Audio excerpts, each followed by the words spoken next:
जयंतीलाल एक कारोबारी था जिसके शहर में कई दुकानें थी।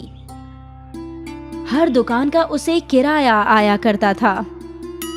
अरे भवानी, मैं सोच रहा हूँ अपनी नुक्कड़ वाली दुकान में कुछ खाने का कारोबार डालूं।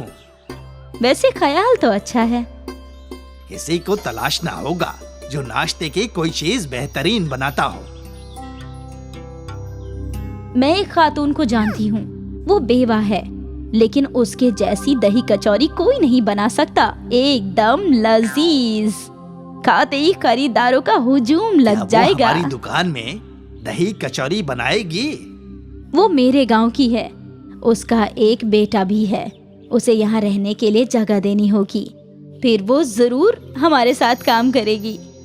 ठीक है, तुम उससे कह दो, हम मुनाफा आधा आधा बांट लेंगे, फिर देखते हैं। ठीक है। अगले ही रोज भवानी सीता से मुलाकात करने अपने गांव गई। अरे आप तशरीफ लाइए, कैसी है तू? मैं तो अच्छी हूँ, आप फरमाइए। तेरे लायक एक काम था। हाँ, कहिए ना। तेरी दही कचौरी पूरे गांव में मशहूर है। मैं चाहती हूँ कि शहर में भी तू अपनी दुकान में दही कचौरी बनाकर फरोख्त कर। जो भी मुनाफा होगा हम दोनों बांट लेंगे। अच्छा है बाजी, मुझे मंजूर है, लेकिन मैं शहर में रहूंगी कहाँ? मैंने उसका भी इंतजाम कर दिया है। तू अपने बेटे के साथ बस शहर चल। ठीक है। सीता ने अपने जरूरियात के सारी चीजें बांध ली और भवानी के साथ शहर के लिए रवाना हो गई। यहाँ भवानी ने सीता को एक कमरा दे दिया। सीता और उसका बेटा उस कमरे में रहने लगे। दुकान में दही कचौरी बनाने का और फरोख्त करने का सारा इंतजाम हो गया। सीता और उसका बेटा मिलकर कचौरी बनाया करते थे और भवानी काउंटर पर बैठकर पैसे लिया करती थी। एक खरीदार ने दही कचौरी खरीदी और उसे चखी। आपके दुकान की दही कचौरी तो बहुत ही लजीज है। हाँ, मुझे इल्म है। सीता के दही कचौरी का जायका कई खरीदारों को पसंद आया। एक हफ्ते बाद भवानी मुनाफे का हिसाब किताब किया और सीता को मुनाफे में से आधे पैसे दे दिए। शुक्रिया बाजी। ठीक है। और आधा मुनाफा लेकर भवानी अपने घर आई। ये लीजिए इस हफ्ते का मुनाफा। वाह, इतने सारे पैसे! खरीदारों को सीता की बनाई दही कचौरी बेहद पसंद आई। अच्छा है। सीता और उसका बेटा श्याम दोनों मिलकर दही कचौरी बनाकर फरोख्त किया करते थे और भवानी काउंटर पर बैठकर पैसे लिया करती थी। हर हफ्ते भवानी आधा मुनाफा सीता को दे दिया करती थी। कुछ माह तक ये सिलसिला ऐसे ही चलता रहा। एक रोज जयंतीलाल के जहन में एक ख्याल आया। दिन ब दिन हमारे मुनाफे में इजाफा ही होता जा रहा है। वो तो है, लेकिन ये मुनाफा हमें आधा ही हासिल होता है। हाँ, लेकिन इसमें कर भी क्या सकते हैं। सीता के हाथ में हुनर है, इसीलिए तो हमारी दही कचौरी इतनी फरोख्त हो रही है। तो क्यों ना हम सीता को मुनाफे के बजाय रोज के पैसे दें? इससे हमारे मुनाफे में इजाफा हो जाएगा। वो भी है, मैं आज ही उससे बात करती हूँ। भवानी सीता से बात करने गई। क्या हुआ बाजी, आप यहाँ? सीता, आजकल महंगाई बढ़ गई है, तुम्हें तो इल्म है। ऊपर से वो दुकान भी मेरी है, तो आधा मुनाफा मुझे जम नहीं रहा। ऐसा करते हैं, मैं तुझे रोज के पैसे दे दिया करूंगी, रोज के 300 रुपए। बाजी, लेकिन हमारी बात तो आधे मुनाफे की हुई थी ना, अब आप मुकर क्यों रही हैं? मालूम होता है तेरे दिल में लालच आ गया है। लालच मेरे दिल में नहीं, आप में आया है बाजी। अब जब आपकी दही कचौरी ज़्यादा फरोख्त होने लगी है, तो ज्यादा पैसों की लालच में आप मुझे कम पैसे देने की तरकीब लगा रही हैं। अब तुम मुझसे जबान लड़ाएगी। मेरी ही गलती है कि मैं तुझे गरीब समझकर यहाँ ले आई, रहने को घर दिया, काम दिया। अब इसमें गलत क्या है बाजी? मैं तो बस अपने हक की बात कर रही हूँ। दिन भर मैं और मेरा बेटा दुकान में काम करते हैं, आधा मुनाफा तो हमारा हक बनता है ना। अभी के अभी निकल यहाँ से, मैं किसी और को काम पर रख लूंगी। सीता और श्याम उसी वक्त वहाँ से चले गए। चलते चलते वो दोनों एक पार्क में पहुंचे। सीता पार्क के बेंच पर बैठ गई। अब हम दोनों को गांव लौटना होगा। अम्मी, क्यों ना हम अपना दही कचौरी का ठेला लगा ले? थोड़े पैसे तो हमारे पास है ही। वो तो है, लेकिन हम रहने का इंतजाम कैसे करेंगे? देखते हैं अम्मा। सीता और श्याम को एक झोपड़ी किराए पर मिल गई और फिर बचे हुए पैसों से उन लोगों ने एक हाथ गाड़ी खरीद ली और इस हाथ गाड़ी पर दही कचौरी बनाकर फरोख्त करना शुरू किया। एक दही कचौरी देना बहन। अभी देती हूँ। सीता के ठेले पर खरीदार आने लगे और उसके दही कचौरी के जायके की तारीफ भी करने लगे। बाजी, आपकी दही कचौरी बेहद लजीज है। शुक्रिया, मैं तो रोज आऊंगी खाने। जी बिल्कुल, आइए। पहले ही दिन उनकी अच्छी कमाई हुई थी। ये पैसे तो भवानी बाजी के आधे मुनाफे से भी ज्यादा हैं। और ये पूरा हमारा है अम्मी। हाँ, ऐसा ही चलता रहा तो हमारी सारी परेशानियां हल हो जाएंगी। सीता और श्याम रोज अपनी हाथ गाड़ी पर दही कचौरी फरोख्त करते रहे। दिन ब दिन उनके खरीदार बढ़ते ही जा रहे थे। सीता और श्याम जी जान से मेहनत कर रहे थे और इसी वजह उनका मुनाफा बढ़ता चला जा रहा था। यहाँ भवानी ने अपनी दुकान में एक दूसरी खातून को काम पर रख लिया था। अरे बाजी, बुरा मत मानना, इसका जायका पहले की तरह अच्छा नहीं है। खाना है तो खाओ, वरना चलते बनो। एक तो भवानी की कचौरियों का जायका अच्छा नहीं था, ऊपर से वो लोग कायदे से बात तक नहीं किया करती थी और इसी वजह से उनका कारोबार डूबने लगा था। एक ही माह में खरीदार कम हो गए। अब भवानी का मुनाफा तो छोड़ो, जो लागत थी वो भी हासिल नहीं हो रहा था। इस हफ्ते भी कोई मुनाफा नहीं हुआ। मुझे लगता है तुम्हें कचौरी की दुकान बंद कर देनी चाहिए। मैं उस दुकान को किराए पर लगाकर कुछ तो आमदनी कर लूंगा। शायद यही वाजिब रहेगा। भवानी ने दही कचौरी की दुकान बंद कर दी और यहाँ सीता और श्याम ने इतनी तरक्की कर ली कि उन्होंने एक दुकान किराए पर ले ली। सीता और श्याम की मेहनत रंग ला रही थी और वहीं लालची जयंती लाल और भवानी का लालच उन पर ही भारी पड़ा। उनकी दही कचौरी की दुकान बंद हो गई। इसीलिए कहते हैं, ईमानदारी से बेहतर कुछ भी नहीं। अगर भवानी और जयंती लाल ईमानदारी से सीता को आधा मुनाफा देते तो आज उनके मुनाफे में कई गुना इजाफा हो चुका होता, लेकिन लालच ने उनकी कश्ती डुबो दी। कुसुम एक बेवा औरत थी जो अपने शौहर की मौत के बाद अपने बेटे कुणाल के साथ रहती थी। कुणाल को उसने बहुत नाजों से पाला था और अब उसकी शादी की उम्र हो गई थी। एक दिन कुणाल ऑफिस से आता है तो कुसुम उससे कहती है, कुणाल, मुझे तुमसे कुछ बात करनी है। हाँ बताइए। तुम हाथ मुंह धो लो और खाना खाने बैठो, फिर बताती हूँ।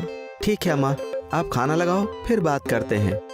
कुसुम उसके लिए गर्मा गर्म खाना लगाती है और कुणाल हाथ मुंह धोकर खाना खाने बैठता है। एक प्लेट को उठाता है तो उसमें लजीज खाना होता है और दूसरी प्लेट देखता है तो उसमें कुछ लड़कियों की तस्वीर होती है। ये सब क्या है अम्मा? ये इतनी सारी लड़कियों की तस्वीरें इस प्लेट में क्यों हैं? मैं तुमसे यही बात करना चाहती थी। ये लड़कियों की तस्वीरें हैं, जो तुम्हें पसंद आए मुझे बता देना। अम्मा, आप तो जानती हैं मुझे शादी नहीं करनी है, तो फिर क्यों ये सब कर रही हो? शादी नहीं करनी, शादी नहीं करनी, बस एक ही रट लगा रखी है तूने। अब तेरी शादी की उम्र हो गई है और मुझे भी तो अपनी बहू और पोते का मुंह देखना है। मेरी सारी सहेलियां नाती पोते वाली हो गई हैं और मैं हूँ जो अभी तक घर के कामों में लगी हुई हूँ। मैंने आपसे कहा ना मुझे शादी नहीं करनी है। जब मैं अपनी सहेली के साथ बैठती हूँ, सब अपनी बहुओं की बुराई करती हैं और एक मैं हूँ जिसके पास बहू ही नहीं है, तो बुराई कहाँ से करूँ? अच्छा, तो तुम्हें बहुत शिकायत करने के लिए चाहिए। अरे नहीं रे, मुझे तेरा हंसता खेलता परिवार देखना है। तेरे अब्बा के जाने के बाद एक तू ही तो है जिसके सहारे मैंने अपनी पूरी जिंदगी बिताई। अब बस तेरा घर बसा देख लूं तो फिर चाहे अगले दिन ही मैं तेरे अब्बा के पास चली जाऊं, मुझे कोई गम नहीं होगा। अम्मा, तुम ऐसी बातें क्यों करती हो? चलो अच्छा ठीक है, मैं शादी कर लेता हूँ, तुम अपना दिल मत दुखाया करो। चलो जल्दी से अश्क पोंछ लो। कुणाल शादी के लिए हाँ कह देता है और कुसुम एक अच्छी सी लड़की देखकर उसकी शादी कर देती है। कुसुम और कुणाल को ये मालूम नहीं होता है कि जो लड़की देखने में इतनी खूबसूरत है वो अंदर से कितनी बदसूरत है। बहू, सूरज सर पर आ गया है, अब तो उठ जा। क्या है, मुझे चैन से सोने भी नहीं देते हैं। अरे सूरज सर पे चढ़ गया तो क्या हो गया, उसका तो रोज का काम है। अब मुझे देर तक सोने की आदत है तो मैं क्या करूं भला। और अम्मी जान जरा चाय ले आइए, मुझे बेड टी की भी आदत है। कुसुम पिंकी के तेवर देखकर हमेशा परेशान रहा करती थी। पिंकी अपनी सास को माँ तो दूर की बात सास भी नहीं समझती थी। आए दिन कुसुम को ही सारा काम करना पड़ता था। पिंकी एक गिलास भी नहीं उठाती थी। इतनी रात गए, तुम कहाँ जा रही हो? घर की बहू का रात में बाहर निकलना शोभा नहीं देता। ओ मॉम, मैंने कितनी दफा कहा है मुझे जाते वक्त टोका मत करो, और मेरा दिन रात को ही शुरू होता है तो मैं क्या करूं? मैं अपने दोस्तों के साथ डिस्को जा रही हूं। कुणाल 2 दिन के लिए बाहर गए हुए हैं। मैं घर पर बैठे बैठे बोर हो रही थी, इसलिए सोचा डिस्को चली जाऊं। डिस्को?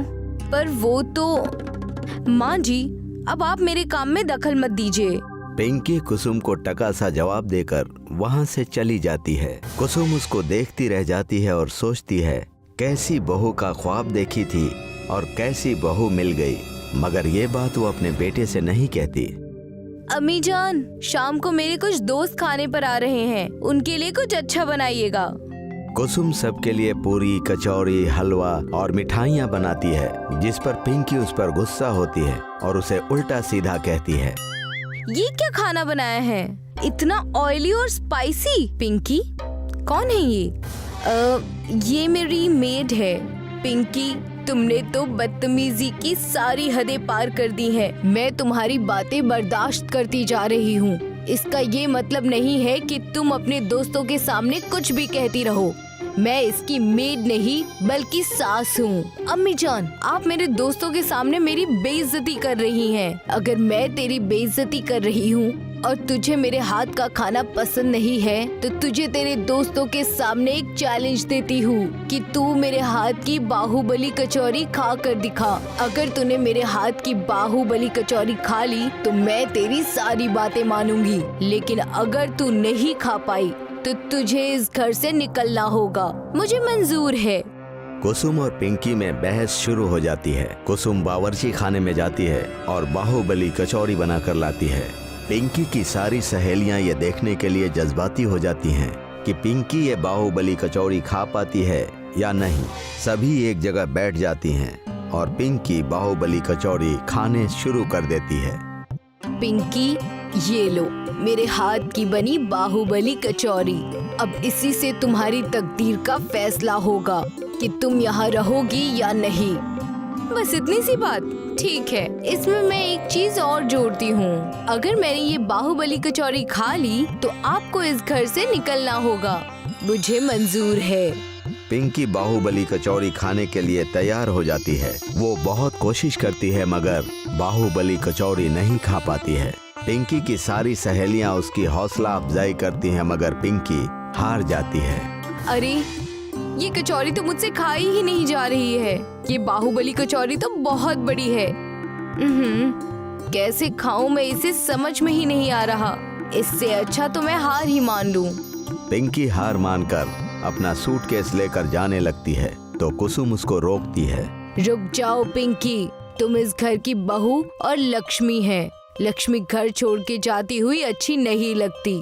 पर मैं तो आपका मुकाबला हार चुकी हूँ। ये मुकाबला मैंने तुम्हें सबक सिखाने के लिए रखा था और मैं समझ चुकी हूँ कि तुम्हें अपनी गलती का एहसास है, इसलिए रुक जाओ। पर इस बात का हमेशा ख्याल रखना कि अपने बड़े बुजुर्गों की कभी बेइज्जती ना करना।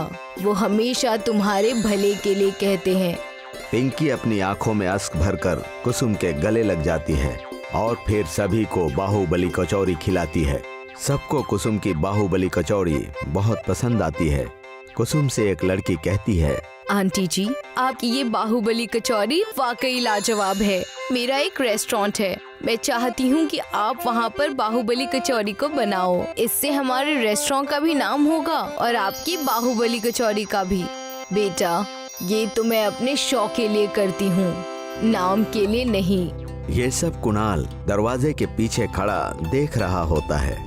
वो अंदर आता है और अपनी अम्मा से कहता है, अम्मा, पूजा सही कह रही हैं। आप बाहुबली कचौड़ी जरूर बनाइए, सब बहुत पसंद करेंगे। कुणाल और पिंकी के बार बार कहने पर कुसुम बाहुबली कचौड़ी बनाने के लिए तैयार हो जाती है। सबको बाहुबली कचौड़ी बहुत पसंद आती है और वो अपनी कचौड़ी का नाम रखती है सास की बाहुबली कचौड़ी। उसकी बाहुबली कचौड़ी बहुत मशहूर हो जाती है और सब उसका खाना पसंद करते हैं। अम्मी जान, आपकी इस बाहुबली कचौरी ने तो मेरी जिंदगी ही बदल दी। अब मैं भी आपसे ही इस हुनर को सीखूंगी। अब मुझे मेरी अम्मी मिल गई है। मेरी अम्मी नहीं थी ना, इसलिए मुझे पता नहीं था कि अम्मी की मोहब्बत क्या होती है। आपसे मैंने अम्मी की मोहब्बत पाई है। दोनों सास बहू अब हंसी खुशी अब एक दूसरे के साथ रहती थी। खटमलपुर नाम के एक कस्बे में महेश अपनी बीवी रूपा के साथ रहता था। वैसे तो महेश एक पढ़ा लिखा व्यक्ति था, लेकिन कस्बे में बेरोजगारी होने की वजह से उसे कहीं काम नहीं मिल सका। इसीलिए महेश और रूपा ने वे में ही एक पानी पूरी का स्टॉल खोल लिया। पूरे कस्बे के लोग वहाँ पर पानी पूरी खाने के लिए बड़े चाव से आते थे। खटमलपुर कस्बा शहर के पास होने की वजह से कस्बे वालों को शहर का पिज्जा और बर्गर ज्यादा पसंद आने लगा था और इससे पानी पूरी की बिक्री कम हो गई थी। और महेश और रूपा परेशान होकर सोचने लगे, देखो रूपा, आज भी हमारा धंधा कुछ खास नहीं हो रहा है। मुझे कभी कभार डर लगता है कि कहीं हम रास्ते पर ना आ जाएं। इसमें डरने की कोई बात नहीं है। अगर आज फायदा हो रहा है तो कल हमें नुकसान भी झेलना ही होगा। यही तो नियम है ना जी। क्यों ना हम भी शहर के पिज्जा और बर्गर बनाकर बेचें? इससे हमारी कमाई भी अच्छी होगी और हम कुछ नया भी कर लेंगे। महेश ने जब रूपा से दूसरे बिजनेस की बात की तो रूपा गुस्से से बोली, हमें और कुछ नहीं करना चाहिए जी। पहले भी तुमने दूध का व्यापार करना शुरू किया था और वो ठप हो गया। हम कई सालों तक उसका कर्जा भरते रहे और अब कोई तमाशा नहीं चाहिए मुझे। अच्छा ठीक है, जैसा तुम कहो। देखो, ग्राहक आए हैं, इन्हें तुम पानी पूरी खिलाओ, मैं बाकी का सामान लेकर आता हूँ। कस्बा शहर के करीब होने के कारण कस्बे वाले शहर जाकर अपना मन पसंदीदा खाना खाकर आ जाते थे। इससे महेश की दुकान पर कोई नहीं आता था। देखो रूपा, मैंने तुमसे कहा था हमें कुछ और करना चाहिए। देखो, अब हमारी पानी पूरी नहीं बिक रही। इसकी कोई तरकीब हमें सोचनी ही होगी। चलिए, आज लोग नहीं हैं, हम जल्दी घर चले चलते हैं। महेश और रूपा दुकान बंद करके घर जा ही रहे थे कि बाजार में उन्होंने पिज्जा की दुकान देख ली। दुकान पर कोई नहीं था। ये देखकर दोनों पिज्जा की दुकान पर गए। पिज्जा की दुकान पर दीपक और उसकी बीवी नीलम दुकान ना चलने पर मच्छर मार रहे थे। ये देखकर महेश ने दीपक से कहा, क्या बात है दीपक भाई, अकेले हो? अरे महेश बाबू, आइए। कैसी चल रही है आपकी पानी पूरी की दुकान? हमारा तो ठन ठन गोपाल है, अभी तक सुबह से कुछ भी कमाई नहीं हुई है। अरे भाई, हमारी दुकान भी नहीं चल रही थी, इसीलिए हम बंद करके घर जा रहे हैं। महेश और रूपा दीपक से बातचीत करके अपने घर चले गए। दीपक के पिज्जा की दुकान की हालत देखकर महेश और परेशान हो गया। देखा भाग्यवान, कुछ नहीं चल रहा, न पिज्जा न पानी पूरी। अब हम क्या करेंगे? कैसे चलाएंगे अपना घर? मेरे पास एक तरकीब है। आप जाकर दीपक जी से पिज्जा खरीद ले आइए। हमारे पास ढेर सारा पानी पूरी का सामान बचा हुआ है। उनसे सस्ते में खरीद कर हम पिज्जा पानी पूरी बनाकर बेचेंगे। ये जरूर कस्बे में किसी ने नहीं खाया होगा। पिज्जा पानी पूरी, ये कैसे होगा? पिज्जा पानी पूरी जी, हम अपनी पानी पूरी में पिज्जा के फ्लेवर्स और उसके मसाले डालकर बेचेंगे। आप देख लेना, हमारी दुकान जरूर चलेगी। चलनी ही चाहिए, वरना मायके जाए हुए तुम्हें बहुत दिन हो गए हैं। महेश रूपा की बातें सुनकर दीपक की दुकान पर जाकर सारा पिज्जा और उसका सामान खरीद कर ले आता है और रूपा के कहे अनुसार पिज्जा पानी पूरी बनाने की तैयारी शुरू कर देता है। देखते ही देखते शाम हो जाती है। पिज्जा पानी पूरी इधर तैयार हो जाती है। पिज्जा पानी पूरी की खूबसूरती देखकर दोनों बेहद खुश हो जाते हैं। देखो तो कितना लजीज लग रहा है। मैंने खाकर भी देखा। मैंने इतना लजीज खाना सदियों से नहीं खाया था। भाग्यवान, हमारी जिंदगी बदलने वाली है। सब्र रखिए जी। देखिए, लोगों के आने का वक्त भी हो चला है। बस अब सब कुछ अच्छा हो।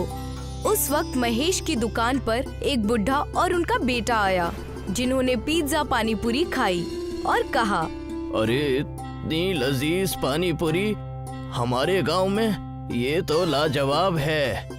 मुझे पैक करके दे दो। इसे मैं अपने बाकी के घर वालों को खिलाऊंगा। और क्या था, महेश के पिज्जा पानी पूरी की दुकान जोरों से चलने लगी। रूपा और महेश की मानो लॉटरी ही लग गई हो। पूरे कस्बे में पिज्जा पानी पूरी मशहूर हो गया था। महेश ने बड़ी सी पिज्जा पानी पूरी की दुकान भी खरीद ली। लेकिन ये सब बात दीपक और उसकी बीवी नीलम को खाए जा रही थी। ये देखकर नीलम ने दीपक से कहा, देखा आपने कैसे हमारा बिजनेस उन्होंने ठप कर दिया। हमारे पास आकर हमसे ही पिज्जा का सामान लेकर हमारे पीठ पर खंजर घोंप दिया। उन्होंने कौन सा छुरा घोंपा, उन्होंने मेहनत की है, इसीलिए आज वो हमसे ज्यादा खुश हैं और हमारी दुकान भी ठीक ठाक चल रही है। गुजारा हो जाता है, इतना काफी है। आप तो मेरी सुनते ही नहीं हैं। मैं कह रही हूँ ना, हमें अपना बिजनेस और बढ़ाना चाहिए। हमें भी पिज्जा पानी पूरी बनाकर बेचना चाहिए, महेश और रूपा की तरह। फिर हमारे पास भी बहुत सारे पैसे आ जाएंगे और हम भी बड़ी सी दुकान खोल लेंगे। नीलम की जिद के कारण दीपक को पिज्जा पानी पूरी की दुकान खोलनी पड़ गई और ठीक महेश की दुकान के सामने दीपक और नीलम अपने पिज्जा पानी पूरी की दुकान लगाने लगे। ये बात जब महेश और रूपा को पता चली तो उन्हें इस बात से बिल्कुल भी परेशानी नहीं हुई, बल्कि महेश ने दीपक की दुकान देखकर रूपा से कहा, दीपक भाई ने दुकान खोल ली है, शायद उन्हें भी पिज्जा पानी पूरी का व्यापार अच्छा लगा। उनसे ही हमने ये सब सीखा है। चलो अच्छा है। मालिक करे उनकी भी दुकान चल पड़े और उनकी तरक्की हो। लेकिन ऐसा नहीं होता। दीपक और नीलम की दुकान ठप हो जाती है। ग्राहक के नाम पर वहाँ पर भी दोनों मच्छर ही मारते हैं। दीपक और नीलम को परेशान देखकर रूपा महेश से कहती है, सुनिए जी, हमें दीपक और नीलम की मदद करनी चाहिए। पिछले कुछ दिनों से कोई ग्राहक उनके पास नहीं जाता। हमें उन्हें इस मुसीबत से निकालना चाहिए। क्यों ना हम उन्हें अपनी दुकान संभालने का मौका दें। भगवान की कृपा से हमारी दुकान बहुत अच्छी चल रही है और तरक्की कर रही है। उन्हें हम इस दुकान पर काम करने दें और हम एक और दुकान खोल लेते हैं जहां हम पिज्जा पानी पूरी बेचेंगे। लेकिन क्या वो ये बात मानेंगे? चलिए पूछ कर देखते हैं। महेश और रूपा दोनों दीपक की दुकान पर उसे परेशान देखकर अपनी सारी बातें बताते हैं और दीपक और नीलम से उनका जवाब पूछते हैं। मुझे और नीलम को ये बात कबूल है।